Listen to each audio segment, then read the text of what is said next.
আত্মনির্ভরশীল হওয়ার প্রথম ব্যবসা আব্দুল্লাহকে দিয়ে শুরু করলাম। ধরো আব্দুল্লাহ, খুশি হয়েছে তুমি?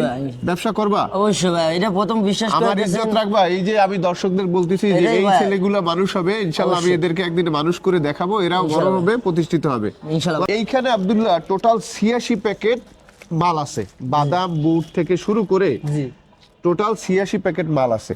মালটা একটু দেখাও ঠিকভাবে।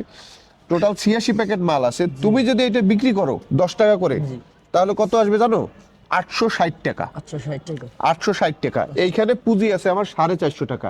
এইগুলো কিনছি এগুলো হিসাব বাদ দিয়ে দিলাম, কিন্তু এইখানে মাত্র 450 টাকা পুঁজি। তুমি পাবা হইলো 860 টাকা তোমার কাছে। তারপরও হইলো 410 টাকা তোমার ব্যবসা হবে, লাভ। বুঝতে পারছো? তুমি যদি 410 টাকা ব্যবসা করতে পারো, পরবর্তী দিন যদি এটা যদি ভালোভাবে বিক্রি হয়, যা চলে, যেটা বেশি চলে, সেই মালগুলো নিয়ে আসতে হবে। নিয়ে আইসা সেই মালগুলো বেশি প্যাকেট করে বিক্রি করতে হবে, ঠিক আছে?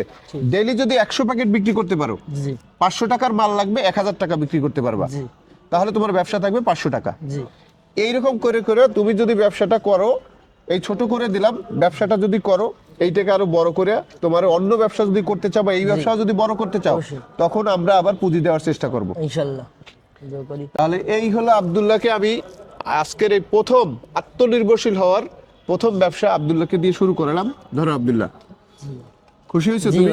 ব্যবসা করবা? অবশ্যই ভাই, এটা প্রথম বিশ্বাস করে আমার ইজ্জত রাখবা। এই যে আমি দর্শকদের বলতেছি যে এই ছেলেগুলা মানুষ হবে ইনশাআল্লাহ, আমি এদেরকে একদিন মানুষ করে দেখাবো, এরাও বড় হবে, প্রতিষ্ঠিত হবে ইনশাআল্লাহ। আব্দুল্লাহ অবশ্যই ভাই, এটা বিশ্বাস করে আপনি আমার ভালোবাসা দিয়ে খাওয়ার জন্য দিয়েছেন, আমি দোয়া করি ভাইজান আপনাকে আরো তৌফিক দিন। এই আব্দুল্লাহকে দিয়ে শুরু করলাম, আপনারা দেখলেন। আপনারা আব্দুল্লাহর জন্য দোয়া করবেন, আমাদের জন্য দোয়া করবেন, এই কাজগুলো যেন আমরা বেশি বেশি করতে পারি, এই এতটুকুই চাওয়া। আর আপনারা যদি আমাকে সাপোর্ট করতে চান, ভিডিওটা বেশি বেশি করে শেয়ার করবেন। এই মানুষগুলোর উপকারে আসবে এবং আমারও উপকারে আসবে, কারণ আমি অনুপ্রাণিত হব আপনাদের মাধ্যমে।